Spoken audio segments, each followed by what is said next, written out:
what I am trying to explain to you about the concept and the connection between PK, which is the pharmacokinetics, and the PD, which is the pharmacodynamics. So basically, from this violet block, the dose or the drug properties can determine the type of the administration route of those medications. If the medication cannot be very soluble in the liquid, you can formulate the medication to several formulations, so it depends on the characters. And the administration route of the medication can be in several ways. The major and the most frequent administration routes that you can see in the practice includes intravenous or by injection, by taking by oral, intramuscular injection in the muscle, and the subcutaneous, which is the injection under the skin. And then those chemical properties of the medication can determine which administration route is appropriate and how to formulate the medications. And then once you get the medication body, you administer the medications. The medication will go through these pharmacokinetics properties by A, D, and E, which is an absorption, distribution, metabolism, and elimination. These are the process. As a pharmacist, we call ADME, A, D, and E. We are usually calling by the step of the medication when it gets into the body. So A, D, and E, and then those A, D, and E will represent when it gets into the circulations. You will have the medication in the bloodstream. And we usually predict the action of the medication by predicting the number or the amount or the concentrations of the medication in the bloodstream and predict the response by this orange block. So when the medication gets into the blood, it will go to the targets, like biological targets, such as enzyme transporters or receptor, whatever. Or if you use the antibiotics to the patients, the targets of those medication that is already circulating in the bloodstream are targeting at the pathogens or the virus or bacteria and binds into maybe cell walls or enzymes or DNA, RNA of those pathogens, and then have the efficacy. And we use the parameters of those pharmacokinetics and pharmacokinetics all together to predict the efficacy of the medications. And here are some lists of the parameters that I can show you a little bit later. And this is what we already talked about. And this is just to briefly introduce you that in order to predict the efficacy and safety of those medications that administered to the patients, there's the variability of the drug response. And here's some lists of the variability that you can see in the clinical practice right now. Not just only the pharmacokinetics and the pharmacodynamics of the medications, but also sometimes the genetics, drug-drug interactions, or the patient factors associated with the response. Or even now, we have a lot more information about the gut microbiota in every single organs in our body that can have a great effect into the medication response or the efficacy of the medications. Other things includes the medication itself and how to dose the medication appropriately. And this is why the PKPD is very important. This is also a very busy slide that just to show you that after the medication is already getting into the body by having a pharmacokinetics to get into the body, all of the drugs will go to the targets. And these are the example of the targets that we have right now. And these are the concept of the pharmacodynamics of the medication or In other terms, about the pharmacodynamics is the mechanism of action of medications. So those pharmacodynamics can involve in several receptors, such as in transmitters, neurotransmitter substances, maybe including the enzymes or the protein that we have in the body, or even the hormones can be affected by the drug that interacts by having the pharmacodynamics potentials. All right, the first step, we'll be talking about the pharmacokinetics concept. The basic concept about pharmacokinetics are the kinetics. If you take a look into the roots of the vocabularies, kinetic is something like movable, something moving. So pharmacokinetics means how the drug is moving into the body. And the process or the representative of the pharmacokinetics, the ultimate pharmacokinetics parameters that we usually use to predict the level or the concentrations are usually what we call the plasma concentration time curve. If you see from this picture, this is the concentrations of the drugs, and this is the timing.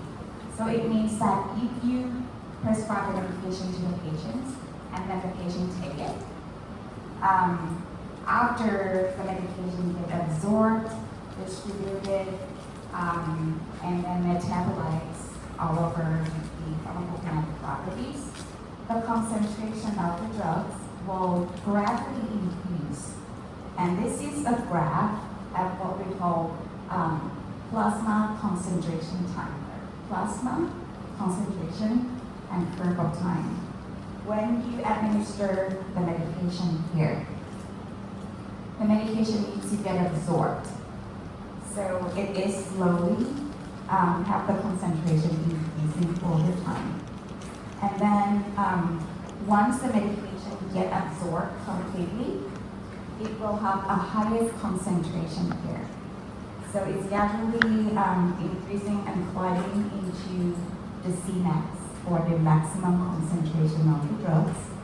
And then if you don't repeat the dose to the patients, for example, if they just take one dose of the medications, the natural of the medication, we usually need to clear that medication out of the body, because that is not something existing in the body. So after they get absorbed in the highest level, with the maximum concentration, it will have an elimination phase here. So basically all the medication get metabolites, get destroyed from the body and eliminate. And this is why the graph of the plasma concentration curve is coming down after we don't repeat the dose of the medications.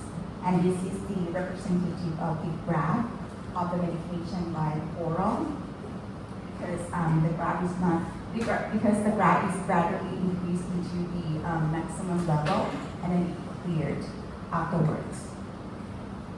So this is what we want to know about the efficacy and safety of the medications.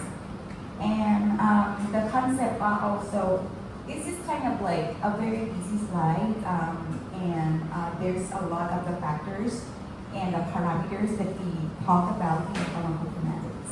So basically, if you have this graph, when we calculate the area under the curve here, AUC, the area under the curve, it is usually represent the plasma concentration of the drugs, like how many drugs that is distributed and accumulated into the body. And this is just one dose, one graph.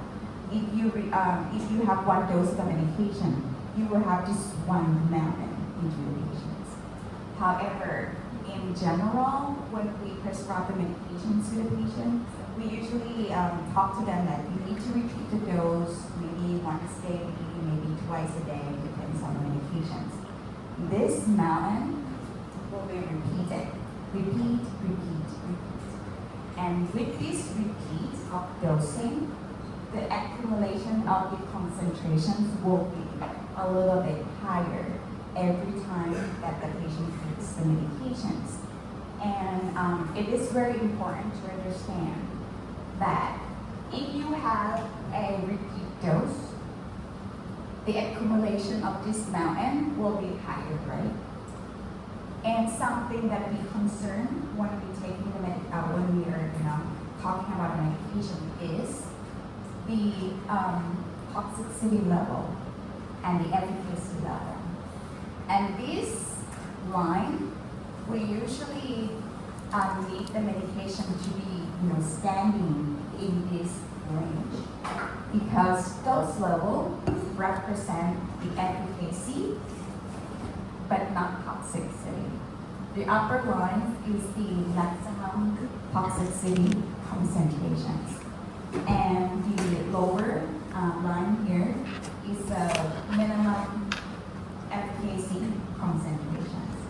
So that's why we call it therapeutic range. It means that if the level of the medication falls into this area, between this line, MTC and MPC, the patient is in good shape because it is not a high concentration over the toxicity level, but at the same time, it's over the efficacy concentrations. And this is what we would like to see our patient when they are taking the medication to maintain at this level. That's why they're taking several doses of medications. So usually what we design with the dosage regimen, we're talking about several pharmacokinetics properties to design the medications in order to stay at this therapeutic range. If you have some medication that is very, have a very steep and have a very small therapeutic range, we call them narrow therapeutic medications.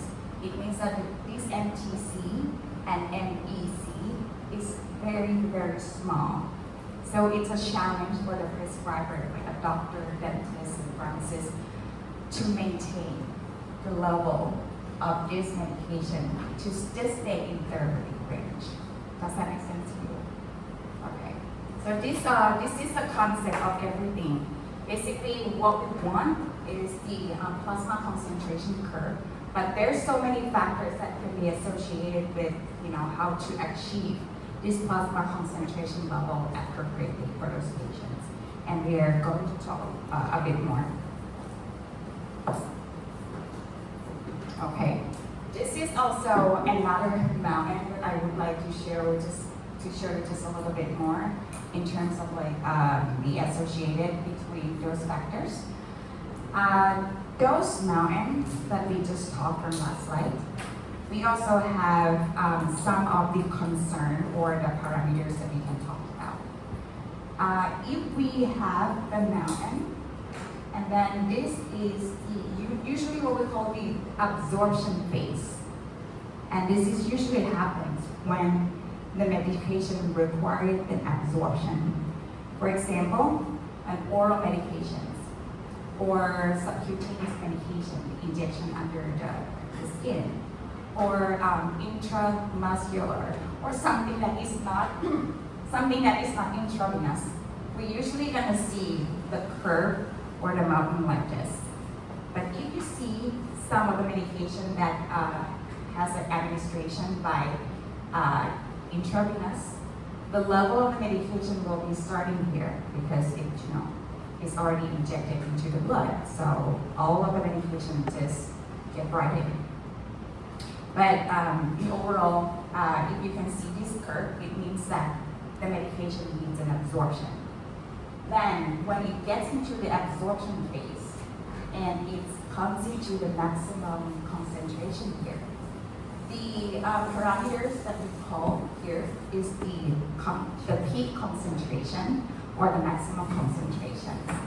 And then the durations between the minimum efficacy concentrations the duration here, because it's a curve between the curve of concentration and time. The duration here is what we call the duration of action of the medications. Each medication will have a specific Cmax time and specific duration of action for each medication. And I can show you some of the medication monograph so that you can see the information clearly. But just to know that this is the rationale why we use those parameters to represent the duration of action or the maximum concentration for those medications. And then after they have the concentration above the level of the efficacy level, once they get dropping into the lower the efficacy level, this is also the subtherapeutic level, which we usually don't want the patient to have. Some of the medication, especially with the narrow therapeutic agents, like several anticoagulations like warfarin or some of the antibiotics, we usually need to do some therapeutic drug monitorings. It means that how we are going to make sure that the patient exceed the efficacy level, but not exceed the toxicity level. So we usually draw the blood to check the level of this medication. An example of the medication that we use these strategies is the vancomycin, is an antibiotics. Another one is the warfarin, which is an anticoagulations. But just the concept that we have these therapeutic windows to determine the efficacy and safety of medications. Any questions so far? You still good? Okay. All right. So we're going to talk a little bit in terms of like specific information on the pharmacokinetics properties. Pharmacokinetic properties, just like I mentioned earlier, all those properties are including the absorption, distribution, metabolism, and excretion, or the eliminations in other terms. And we usually call this thing as an ADME, ADME or ADME. And these are, again, we like to see the pharmacokinetics of the medication by drawing the graph. And those ADME properties will have some of the parameters that represent each step of the pharmacokinetics. All right, so let's get started with the absorption. We usually have the absorption, the properties of the absorption is usually need to be concerned with medication that need absorption, such as some oral medications or something that is not intravenous. And the parameter that represent how good they are in terms of the absorption is what we call the bioavailability, or the abbreviation is an F, the bioavailability. It means that how much of the medications can get absorbed and send those medication concentration into the blood. For example, if you have like amoxicillin or 500 milligrams, amoxicillin, right? Which is an antibiotics. 500 milligrams of the amoxicillin, if you check in the drug monograph, it will say the bioavailability of the medication is approximately 80 to 100% of the bioavailability. So it means that those 500 milligrams, it doesn't mean that 500 milligrams, patient will get all of the 500 milligrams. It's maybe 80% of those 500 milligrams will get absorbed and get into the circulation. And this is the terms, what we call the bioavailability. And it is very important because if you have the medication that is very, very low in the bioavailability, you may be needing to concern about appropriate dosing. And a lot of times, the medications are having several formulations. They can have both oral, they can have intravenous or subcutaneous, how will you make sure that if you convert from oral to IV or from oral to subcutaneous, the patient will get an equivalent dose? And this is how important about the bioavailability concept that you need to consider for each medications. Okay, so the second one is the distribution. Distribution means how once the drug is getting to the body and the circulation already, which location of those medication will go to. And usually we separate the concept of distribution by pharmacokinetics and how the drug acts in the body. Some of the medication would like to stay in the blood. Some of the medication would like to go throughout the body, like it's spreading into the brain, it's spreading into the kidneys, it's spreading into the skin. And these are the property of the drug distribution. Usually we can predict, in general, for the drug distribution by looking at the structure of the medication. The concept, for example, if the medication is hydrophilic means the medication is very like to stay with the water. They usually stay in the blood because the blood is like, plenty of water, right? Those are one things that you can see. And another one is that if the medication has a property of lipophilic, it means that the medications really like to stay in the fat. Those medications usually distributed into the body very well because they can get into the blood-brain barriers or the cell membrane and then get stuck into the organ that has a very high fat, for example. So one of the predictors for the drug distribution is the property and the structure of the drugs. However, something else is also account into the properties by the distribution is the properties of the medication that combine with the protein in the body. And this is very important parameters as a distribution for the medications. And the distribution parameters that we usually represent in terms of the pharmacokinetic parameters is what we call the volume of distribution, or the VD. It means this is the volume of distribution. Sometimes it's how do I say, like the fake number. Some of the medication has like 10,000 volume of distribution, which is it's actually a real number. But it's just to represent that those medications have a very high volume of distribution. They have a very high ability to spread to anywhere. If you have like a 10,000 liters available for them, they can spread, something like that. And this is a concept of the volume of distribution. So if the medication really like to stay in the blood, usually with the volume of distribution is very low because they want to stay in the blood. They don't have to spread into the other organs.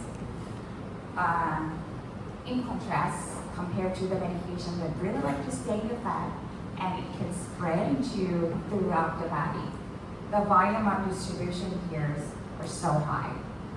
And something that is very important regarding the distribution is that you also need to understand that how the drug distributed into the body. If you have the patient get infected into the brain or into your dental teeth, you need the medication to distribute it into that locations. Otherwise, how are you going to have the drug to have the efficacy to those patients, right? So usually, not just only the volume of distribution that you can take a look, but also maybe consider the site of action that the medication can be distributed to. so that you can understand and keep the medication appropriately to teach some certain disease. And it is very important, especially antibiotics, because you can get infected by several diseases from head to toe. So if you pick the wrong medication that cannot be distributed into your location, the patient will not get any efficacy of those medications at all, even though that pathogens are very sensitive to medication, but they cannot get into the site. How come it's going to work? All right, so another properties includes metabolism, and this is very, very important in several ways for the metabolism of the drugs. Usually, the major concern of the metabolism of the medications includes the drug interactions. And also, some medication has what we call first pass metabolism. It means that the medication itself can go directly into the enzyme and get metabolized, destroyed, and take it out from the body. So the level of the medication can be lower than usual. So those medications that went to the metabolism in the first pass will have a very low bioavailability. Some of the antibiotics, some of the anticoagulations, they might have the first pass metabolism and has a lower bioavailability. And vice versa, they will have some what we call enterohepatic recirculations.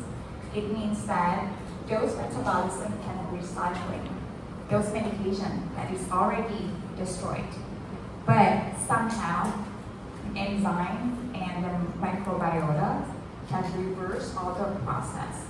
So those medications maybe have a second mountain here because they have a much higher level after they get into the metabolism phase. And then with the metabolism one, usually we have several terms or parameters that we mix between this metabolism and excretion. With the metabolism, we usually refer to the metabolism by the enzyme. We are going to talk more about that. And then the excretion, we usually refer to the excretion by renal. The majority of excretion or elimination of the medication is renal. However, some medication can be excreted by your sweat, your saliva, your skin can be a root of the excretion as well. And these terms, M and E, metabolism and excretion, we will have to consider the parameters that reflect the metabolism and its excretion by having this term, the half-life, T-half. It's just like the physics, like radioisotope, just the same concept. Medication as well. The time of that medication that required to lower into half concentrations of them. And this is what we have as a T-half. For me as a pharmacist, I really like to, every time I'm talking about medications with the patients, I always look into half-life of this medication because that can predict several things. For example, you can predict how you're going to dose the patients with this medication. If you have a medication with a longer half-life, you don't need a frequent administration to those patients. Maybe once a day is enough, or even some medication you can take once a month because they have a very long half-life. So the patient can have a C maximum and the duration of action kind of like stay above the efficacy level. So I encourage all of my pharmacy students to, at least know each medication half-life, and especially in a general population. There are so many factors that can affect into the half-life, which we are going to talk more about that too.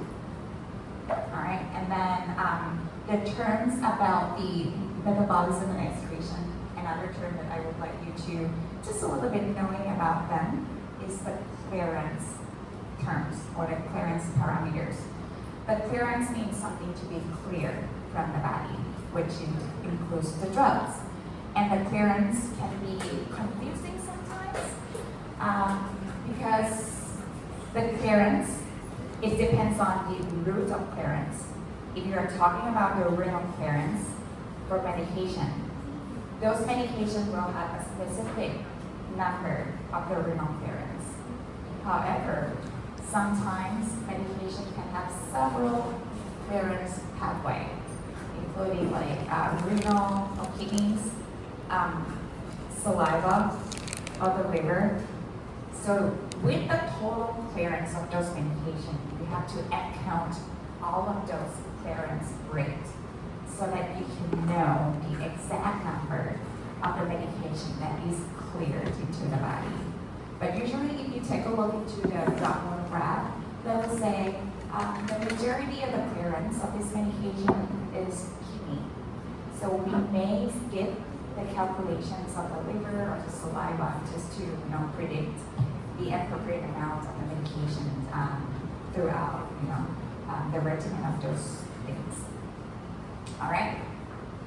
Any questions so far? Okay.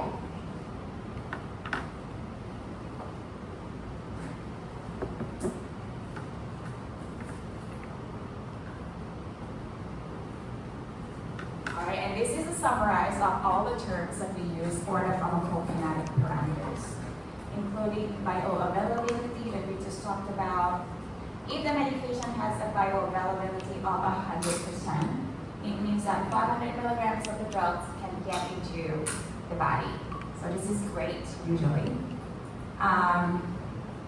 Also, the Cmax or maximum concentration, just like in the graph, after it gets absorbed, it's absorbed accumulating over time to reach the maximum concentrations. And then the C minimum, the C minimum or the C trough, in other terms, it's here. Usually it depends on the time that you predict the level of the medications.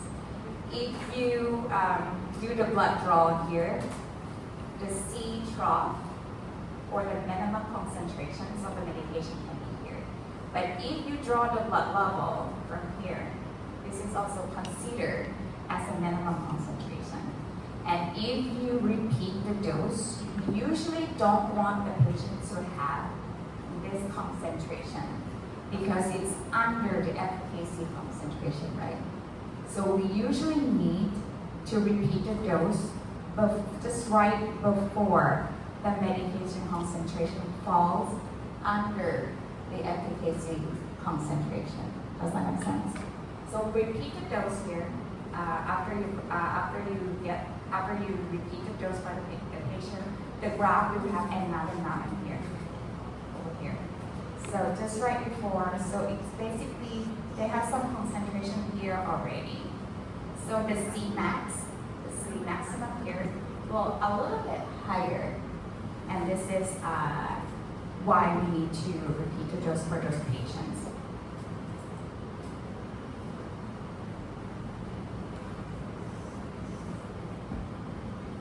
Okay. And these are a little bit more information about the factors that are associated with the absorption. We talk about the absorption because that is usually a major route of the administration of the drugs right now. So usually when we refer to the oral medications, we prefer the patient who have a great function of GI tract, gastrointestinal tract. If you have the patient who doesn't have the function of GI at all, they might have some cancer, they might have some disability to swallow the medications or whatever. The oral medication might not be an appropriate options for them. But just in general, these are the major route of administration that we have. So we usually use the oral medications, and the ability of the medication that can get absorbed into the body impacted by several factors. Usually what we formulate for the oral medication, we have to take a look into the characters of medications. For example, with the solubility, if you see some of the medication can be as a tablet, some can be as a solution or suspension, and it depends on this character, the solubility of the medication, or the ability to dissolve in the water. And then after they soluble into the liquid mediums, the dissolution, the difference between the dissolutions and the solubility, it's kind of very close. Okay, so if you have the medication that dissolves into the water, but sometimes it gets into that molecules. However, in the absorption, you will need the kind of structure that the medication required for the absorption is what we call an ionization form. So if you have the medication with a high solubility, but the form when it gets soluble into that solution is all ionized. Those ionized molecules cannot be absorbed through the GI tract. So we need to have a balance between the structure of ionized and unionized form. And this is a characters that we determine or predict the level of the bioavailability. Unless those medications can use the transporter to get absorbed. But if they require just only the passive infusion, they usually require A and the unionized form to get absorption. Does that make sense to you? And then other associated characters that affected the absorption rate will be, particle size and molecular size. The particle size usually we can modify through the formulation period.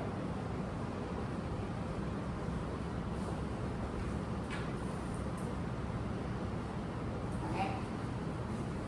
And something about, they complicated even more about the absorption.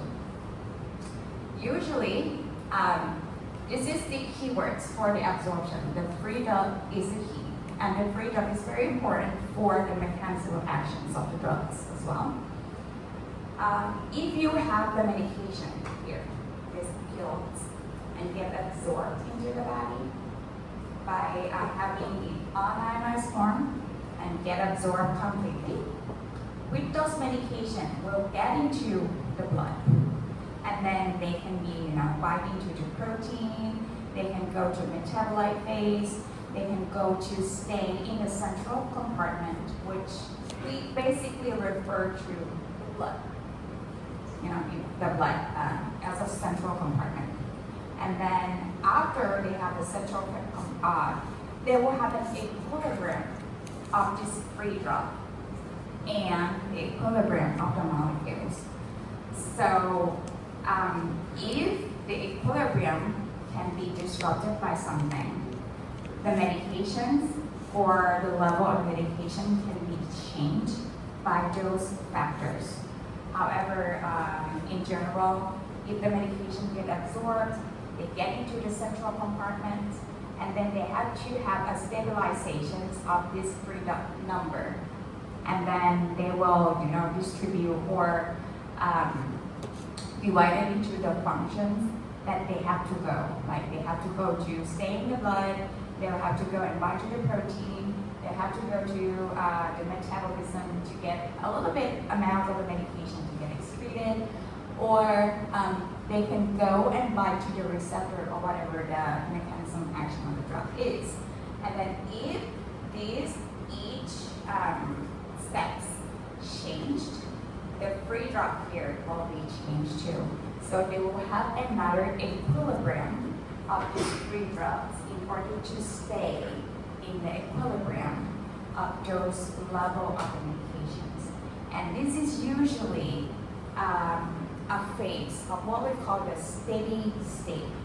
The steady of the concentrations of the drug by having this process all together at the same time.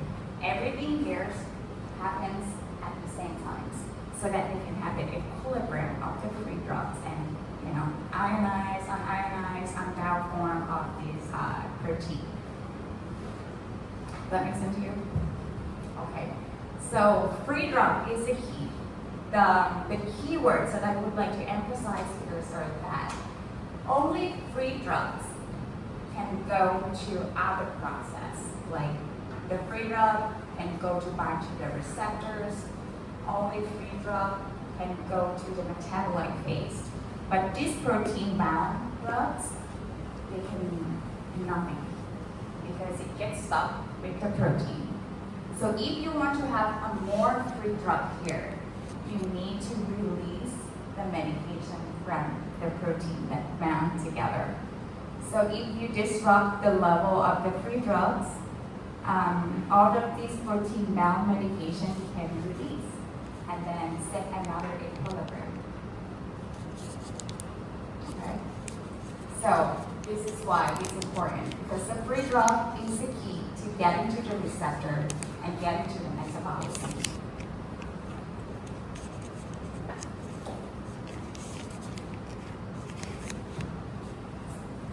Okay. One more thing about something that can affect into the absorption is that not just only the drug itself can get absorbed, several times the medication is required to have some transporter to make them get into the bodies. And here are some examples of the, let's say here, the modes of formation and transporter. I swapped the slide just a little bit, but it's already in your handouts. So with those medications that are required to use the transporters, we may have those receptors to make the medication get into the cell. And these are the lists, for example, of the transporters that we have available in our body. There's actually a lot more, but these are something that is important nowadays in the practice. Usually with the membrane transporter, the functions, they are facilitate the diffusions and active transport. The active transport means even though they, usually with the diffusions, it goes by the gradients, right? The concentrations from high concentration to the lower concentration area. But with the active transportations, it means that you act against the concentrations. If you have a lower concentration here and a high concentration here, but it is a mandatory or a function that these transporter needs to move those medication into the cell. So they will use an active transporter anyway, despite the lower concentrations. And we usually have this influenced by the pH, because those transporter will have the what we call the shape of the receptor can be changed with the physiological pH. So if they don't fix the medication by having change in the pH, the medication cannot get into the receptor. So those receptors cannot, or those transporters cannot work very well to move the medication in and out. So this is also affecting with the bioavailability of the medications. And these are just an example of the pathway of using transporter. They have a lot of the transporter throughout the body, in the GI tract, in the lungs, in the heart, and the functions are different based on the location that we found and the type of the transporter that we have. Usually in the GI tract, we usually see the transporter as an efflux pump. Means that if the medication, passing by these efflux pumps, it will pump the drugs out from the GI tract. And some of the locations, such as in kidney, they may have a pump to pump the medication to get into the renal cells. Just FYI that we have these transporter that affecting the bioavailability of the medications. This is also the list and the functions of the transporters. And this is in detail for each medication, like the SLC22A2 or OCT2 as the transporter. They will have a function with the metformin, which is a anti-diabetes medication used to treat the diabetes. Something else are also with a specific transporter for this medication. And more complicated than that, these transporter might have polymorphism. The polymorphism means in a different ethnicity, like Thai people, Japanese people, white people, they might have a different genes or genomic profile that affecting the function of those transporters. But right now we just stay with the concept that the transporter affecting bioavailability of the medication as well. Those are important for the oral medications, but in general and in real world, we have a lot more route of administration of the drugs. From head to toe, we can administer the medication anywhere. But for sure, for the oral absorptions are the most frequent route of administration is defined. Not just only taken by mouth in the oral, but sometimes you can use medication as a sublingual. Can you name the medication that can be used in sublingual? Have you heard about heart attack? Yeah. And the heart attack, they will have some sublingual medications to place under the tongue to release and dilate the coronary or the vessel of the heart so that the chest pain can be subsided. And we usually use the sublingual route of administration to avoid all of to avoid what we call the first pass metabolism, because usually those medications, if they pass the first pass metabolism, the amount or the bioavailability will be very low. But we don't want a low level of those medications, right? Because that is the rescue medications. And one more benefits of using the sublingual administration is the mechanism of the Cmax.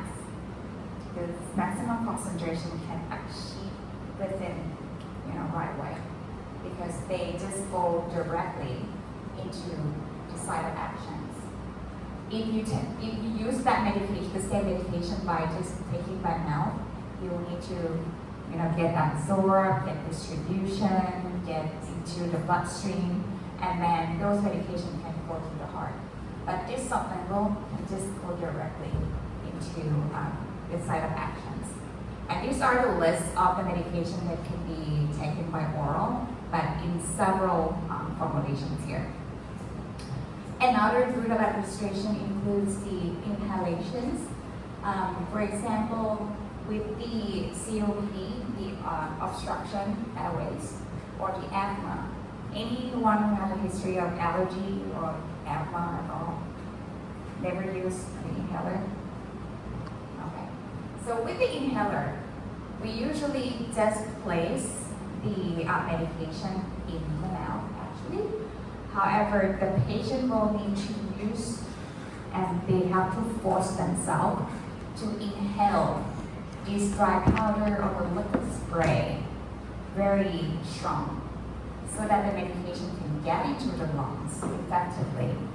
And this is an inhalation. Something that might involve with the dentist, if you have seen the patient using the inhalation with the steroid formulation, all of those dry powder that contain the steroid may have stayed in the oral tissue, and that creates the risk of the oral thrush, or the fungal infection in the oral cavities. So this is something that we can, take a look when you see the patient who's taking this for a long time, and then they are talking about, the oral thrush or something like a white patch in their mouths. So take a look into this property of the drugs. And this is also the medication that avoid the absorption phase and the first pass metabolism, so that the medication can go directly into the site of action. Also, we have nasal spray, nasal drops. Usually in the nasal, there's a lot of the vessel that you can absorb. But usually, when we use a nasal spray, nasal drops, we usually like those medications to stay in just this area, which is, designated as the localized medications. Other that also important is the parenteral route of administration. Parenteral can be divided into several types of the injection. It can be intramuscular, at 90 degrees from the muscle. This is very famous for the vaccine. And then we also have the subcutaneous, intravenous, and intradermal. And the pharmacokinetics-wise, the rapid action will be under the intravenous. But with intramuscular, subcutaneous, or intradermal, they usually have they still need an absorption phase. So the onset of actions of this medication may be a little bit slower compared with the intravenous medications. And then other things can be involved with you guys, includes the topical medication, the cream and ointment. We apply those medication on the skin, and then the medication can get absorbed because there are several capillaries underneath the skin. Also, we have the rectal and vaginas to get into the body, because all of the rectal and vagina usually used for the local infection or the local effects, such as the lidocaine, such as the antifungal, to treat the vaginal fungal infection, for example.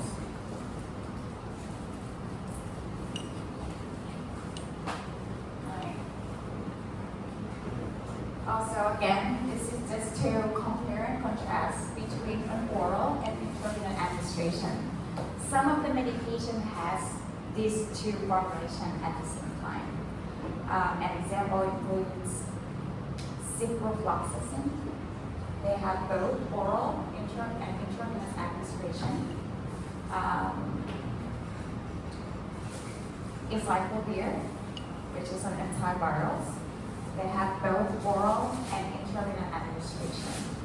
And if you take a look into the dosage regimen, even though they are the same medications, but the dosing are different, because all of those bioavailability, all of those durations of actions, and the Cmax that we can achieve by oral and intravenous are a little bit different. But some other things like half-life, if the patient doesn't have any things that can affect into the half-life, it's still the same. Something that really changes the bioavailability of the medications. And here's a picture to reflect the process why we do an oral. They need to get into the absorption and then absorption into the bloodstream. But with the intravenous, it just goes directly into the bloodstream. So no absorption phase at all. This is just like a picture to represent how the medication can get into the body into the circulation by the different routes of administrations. Like intravenous, just go directly here. Inhale, they will use the capillaries in the lungs to get absorbed. And oral, they will use the absorption phase by the GI tract. And some medication can have to go to the liver to convert into the active forms. Some intramuscular, because the muscular or muscle contains a lot of the vessel. So the absorption can be very rapidly, but compared with the intravenous, it's a little bit slower. So compare between the pharmacokinetic wise, intravenous administration is you don't have to worry about the absorption phase at all. If you have the patient who are unconscious or unable to take any oral medications at all, this is an option to go. Because no concern about drug absorption, you will get 100% of bioavailability. And you don't have to concern about your first pass metabolism. Usually, if you inject the medication, afterwards, you will get a higher concentration right away because you just directly get into the bloodstream.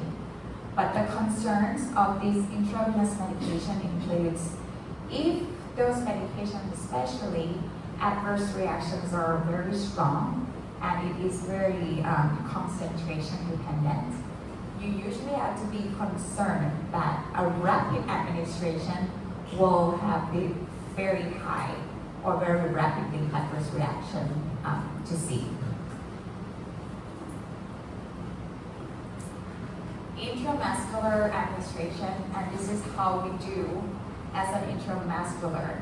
You see there's so many layers before the muscle.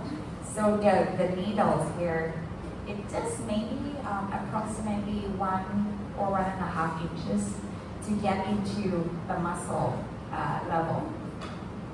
And use the needles and the syringe just 90 degrees to into the layers of those needles. And advantages of the muscular administration, it is usually very simple to administer. You don't require to fight a vessel.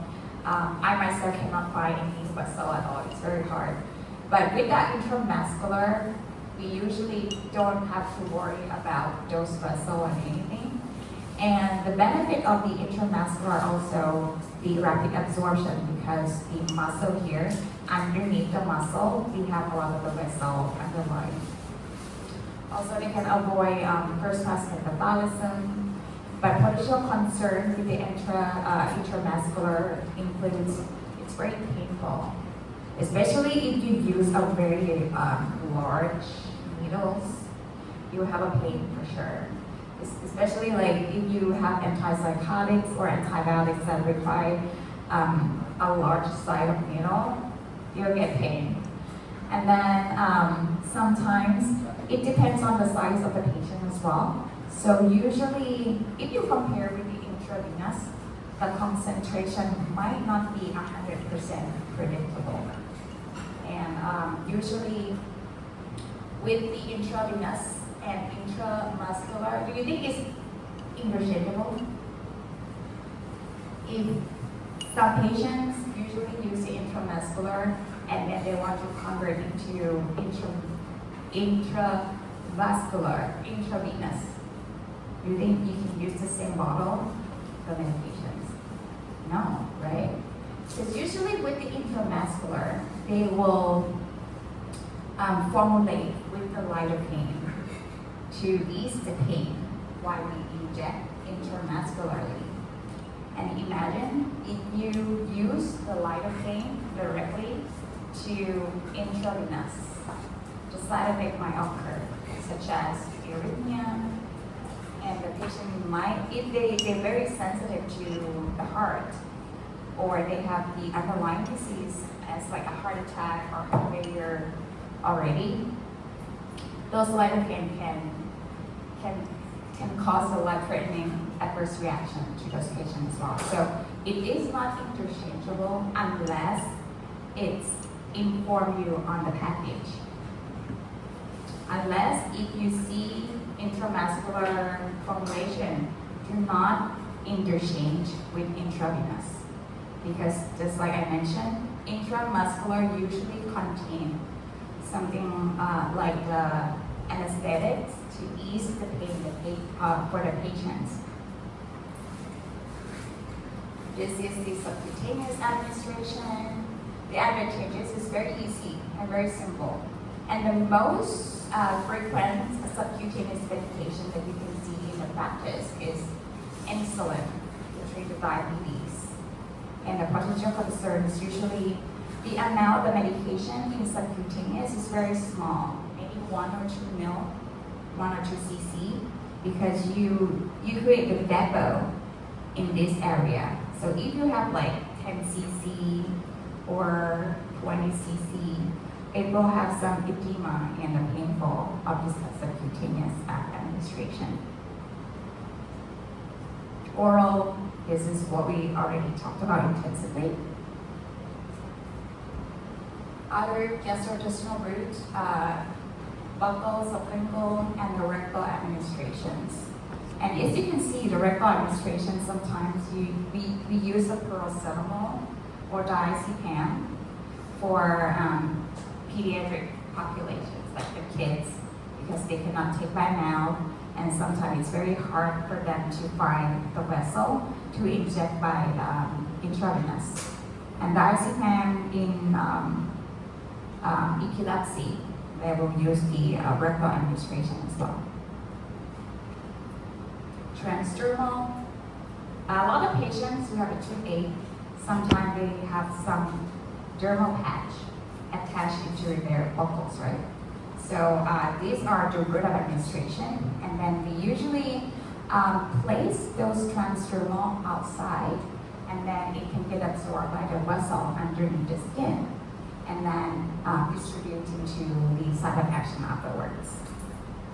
However, something that kind of concerned about transdermal topical administration is that a lot of time with the transdermal, we usually not encourage the patient to cut or break the transdermal patch, because usually with the transdermal patch, the formulations are attached, and it's very effective if you use one patch. But if you break that patch, all of those reservoirs and all the delivery system in the transdermal will be broken.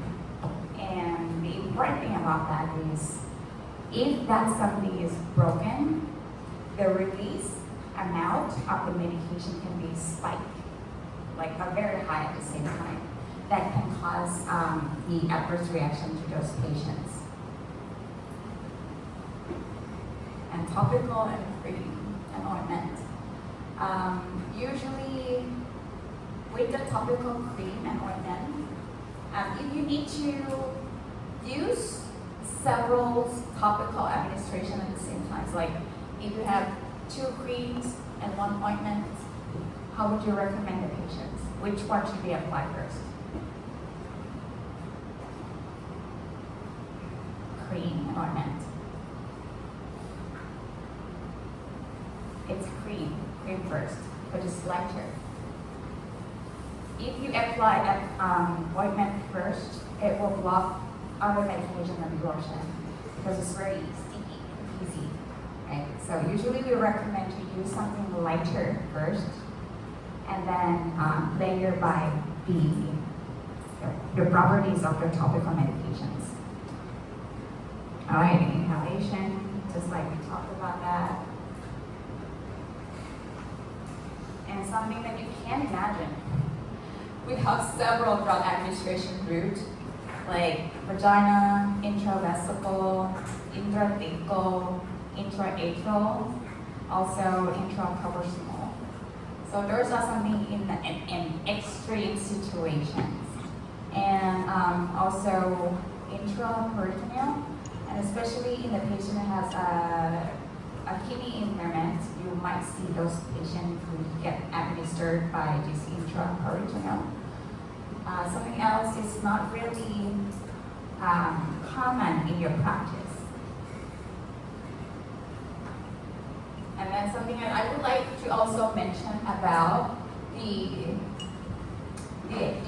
parameters and pharmacokinetics of the oral medications. With the oral medication, sometimes it's not just only an immediate release. The immediate release means if you take the medication right away, it will get like soluble, dissoluble, and distributed right away. However, with this type of medication, the sustained release, or some other words that they might use interchangeable, is a controlled release or extended release. It's the same meaning that with this dosage form, the medication profile maybe have a half-life of like 10 hours, for example. But if they formulate as a sustained release, the half-life of medication from 10 hours can be extended into 24, 48 hours. And the rationale to develop the sustained release is to achieve this gap. Because if you have this medication, they will be easily to get over therapeutic levels. But with the formulations of the sustained release, we try our best to achieve this level, and it's very stable at all times. If you use the immediate level, formulation, you will see this mountain accumulating. And it can be very easy to exceed the toxic level, right? However, if you use a controlled release profile, it will be really just a little bit, and accumulated into the concentration. And it is very steady into this graph, into the blood level of this patient. And this is the benefit of the medication and in the patient who required a stable concentrations. And you will see a lot in patients with like the blood pressure, the high blood pressure, the hypertensions, or the antiepileptic medications like to control the seizures, for example. But with antibiotics, we usually don't do this because we would like to see the rapid action of the antibiotics. And more important thing about the sustained release is if the patient is not stable yet in terms of the clinical outcomes, like they're still intubated, they're still in the ICU, we do not initiate the sustained release because it's very hard for them. Because a lot of times in the ICU patients, we really need the medication with the rapid action. We want to see the efficacy of the medication right away. And if you use the sustained release, the level is very, very slow. How can you achieve the efficacy within a minute by administering the sustained release medications? So we usually don't recommend to use this in unstable patients. Unless they are stable, they are ready to go home, and they have a very poor compliance. They forget things, they forget to take the medication at all times. Maybe you consider this sustained release. And just like a transdermal patch, sustained release sometimes complicated because if you see this, it means that this tablet or this capsule cannot be broken, cannot be crushed, cannot be opened. Otherwise, all this sustained release property will be destroyed. So advise the patient appropriately. If you see the formulation of those medication with the sustained release, do not crush the medication because it will be, in this route right away. And usually with the sustained release, the amount in one tablet is very high. For example, if you use, let's say, oral phamaco, immediate release, maybe just 20, 30 milligrams. But if you use the sustained release, they have like 120 or 240 milligrams. And if you break the tablets, all of those 240 milligrams will be released and will cause some damage or the side effects to the patients.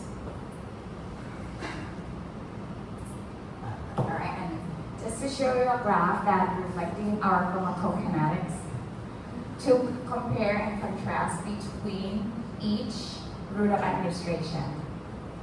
With the blue one here is intravenous because you inject right away into the venous, so the concentration can go with the highest level right away. With the intramuscular, it will have some time to get absorbed, but it's kind of like very steep in terms of this line. So the absorption rate is very high and rapid with the intramuscular. Subcutaneous with the green line, a little bit slower here because you need to have a release from the depot in the fat tissues under the skin. And then here is an oral and the rectal administration. So the key message from this slide is that only intravenous will get the highest concentration right away. So this is an appropriate route of administration for the patient who cannot take oral or cannot tolerate the delay of treatment. So we need to use the rapid action from the intravenous administrations.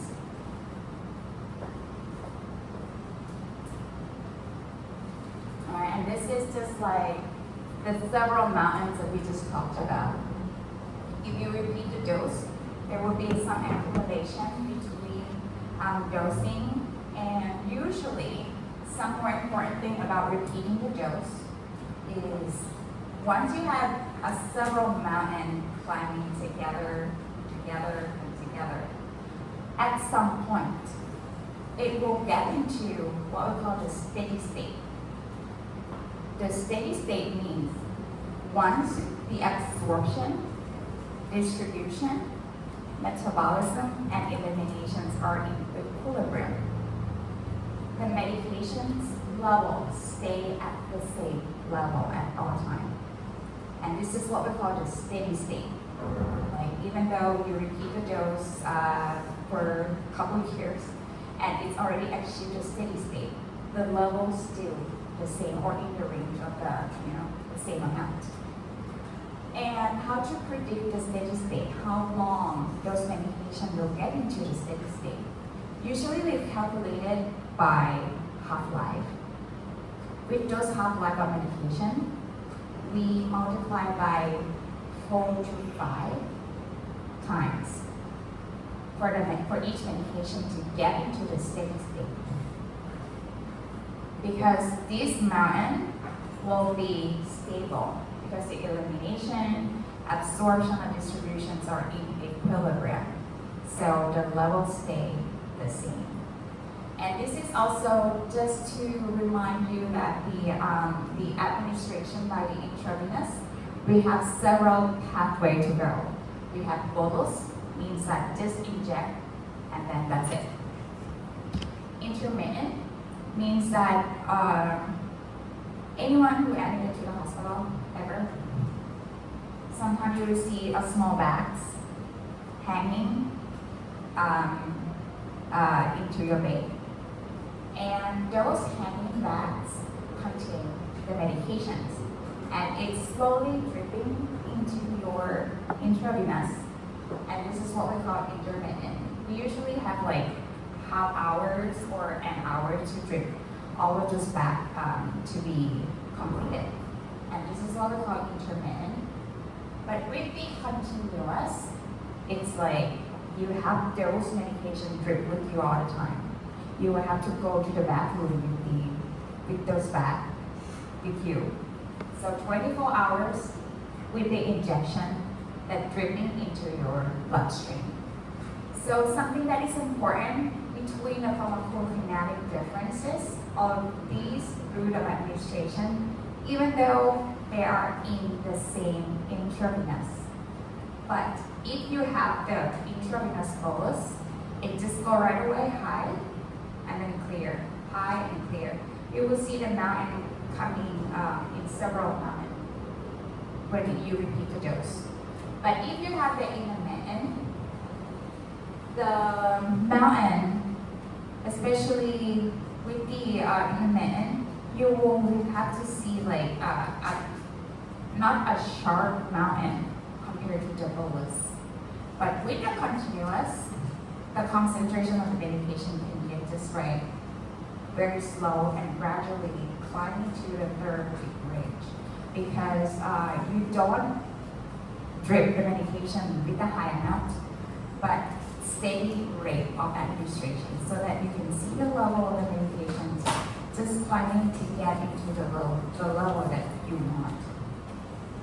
And we usually use these continuous infusions in the medication that has a very short half-life. Like the short half-life that I mean is like 2 minutes. You need to stay for entire time to get an achievement of the efficacy so that these continuous infusions will be a tool for you to go. But if you have a medication that has a very long half-life, you don't need to achieve the, you just need one dose of the medications. Bolus is some way to go for those medications as well. Just like morphine, you want to relieve the pain, you can use a bolus administration. Any questions so far? Confusing? This is another example of how to use about the pharmacokinetics into the pharmacokinetic concept. And this is the graph of the pharmacokinetics of antibiotics to achieve the bactericidal effects of those medications. I just would like to explain that each graph, even though they have the same amount of the medication, but if you have a different route of administration by having like bolus, intermittent, or continuous, the achievement of the efficacy may be different. You just notice that's enough.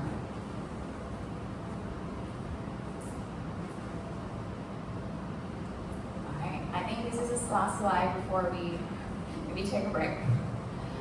The consideration, if you have the patient who would like to maybe change or convert from IV to PO, or PO means for oral, or from oral to an IV, something that you have to keep in mind also includes the patient status, the medication itself, and the pharmacokinetic properties of the medications. If the patient is like mental status are not fully function, the PO or the full oral might not be appropriate. And if you would like to see some of the patients who don't have the GI function properly, PO, the full oral, might not be a good option as well. Medication itself, if you want to convert from IV to PO or PO to IV, if you want to convert within the same drugs, just like bioavailability that you need to concern. Or they don't have the same medication that has the formulation of IV and PO. You may consider another medication within the same class, but also you need to consider the pharmacokinetic properties and onset and the dosage regimen or the bioavailability of each medication that you're considering. And these are the example of the bioavailability, which is mainly focused on the antibiotics. Greater than 75% are listed here, like ciprofloxacin, metronidazole, and fluconazole. These are the medications that you guys might encounter quite a lot in your practice. Amoxicillin is approximately 70 to 75%. Islatravir is very low amount of the bioavailability. So usually islatravir you need to advise the patient to take very often in one day.